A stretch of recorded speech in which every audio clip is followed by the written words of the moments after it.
Hi there, this is Mrs. Moon, and this is your Scoutmaster Minute.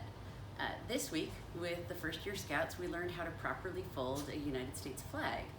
And that got me thinking about the meaning of the first U.S. flag with the 13 stars.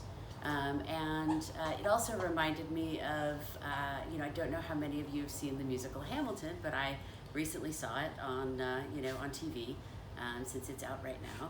And it teaches a lot about that period in history. And one of the things it reminded me of from my own history lessons was the fact that even back in the revolutionary times, there was a lot of fighting that was going on between the North, which had a very industrial economy, and the South, which had a very agrarian economy, picking cotton, all that kind of stuff. And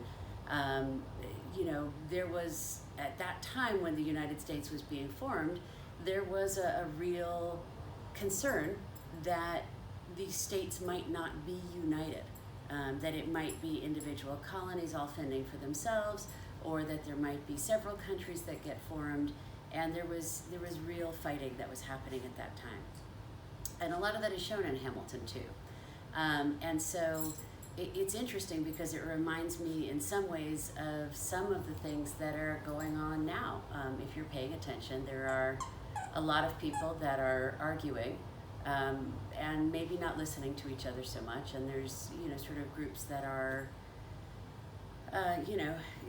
it all sounds very dire if you listen to people talk about politics these days. And I think that the fact that we made it through that scenario, and we came out of that with a flag that united the states, at least on the flag, right? It had all of the colony, the stars in a circle to show that none of the colonies was better than the other, and that we were all joined together in a circle.